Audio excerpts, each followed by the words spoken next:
Монгол Улсын засгийн газар 2007 оны 100-910 дугаар тогтоолуудын дагуу иргэдийн тэтгэврийг өөрчлөн тогтоох ажлыг 5 дугаар сарын 30-наас эхлэн зохион байгуулж, өнөөдөр энэхүү үйл ажиллагаагаа дуусаад байна.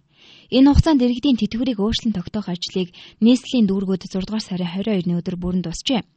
Харин орон нутагт 7 дугаар сарын 1 гэхэд дууссан гэж нийгмийн даатгалын ерөнхий газраас мэдэгдлээ. Шин 56 мянгаас доош тэтгэвэр авч байгаа хүн одоо бол энэ 7 сараас эхлээд байхгүй. Бүрэн тэтгэвэр штэ. Бүрэн тэтгэврийн доод хэмжээ хувь тэнцвэрсэн тэтгэвэр гэдээ бас өөр штэ. Тэ.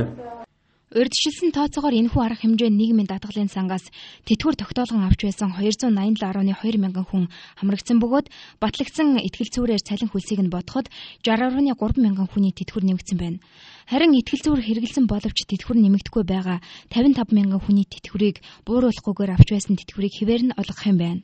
Итгэл зүйрийг бол 14 шатлалтаагаар албан тушаал бүрээр нь гаргасан юм итгэл зүйрийг хэрэглэж тэтгэвэр тогтоож байсан. Энэ үсд бол үндсэндээ энэ 550-аас дээш төгрөг өөрөөр хэлбэл 90 оноос өмнө ярьж штэ. 90 оноос өмнө тийм цалинтай 800 хүртэл төгрөгийн цалин авчаас улсуудын хувьд бол харьцангуй нэлээд өссөн. Өөрөөр хэлбэл зөв арил харах хэмжээ бол энэ тухайн засгийн газрын шийдвэрийг хэрэгжүүлэхэд бол бас эерэг юм нөлөөлөл болсон гэж ойлгох хэрэгтэй. А зүгээр тэр үсд их хэмжээгээр нэмэгдсэн улсуудын тэтгэвэр одоо нэмэгдээг байна гэдэг магадгүй тийм байж болох талтай. Гэхдээ бид өнөөдөр яг эцслээд хүн бүрээр нь гаргаад мэдээллийг нэгтгэх байгаа учраас бол өнөөдөр яг одоо ийм болчихжээ. Тэр улсуудын нэмэгдсэн тэтгэвэр нь өнөөдөр нэмэгдээг байна гэж хэлэхэд бол боломж муутай байна л да. Өөрөөр хэлбэл тэр улс 100 мянгаар нэмэгдсэн үний тэтгэвэр өнөөдөр нэмэгдээгүй ч байж болно, харьцангуй нэмэгдсэн ч байж болно. Өөрөөр хэлбэл энэ итгэл зүйрийг хэрэглээд тухайн хүний цалинтай холбоотой, авчаас орлоготой холбоотой байгаа учраас бол янз бүрээр нэмэгдэж байгаа.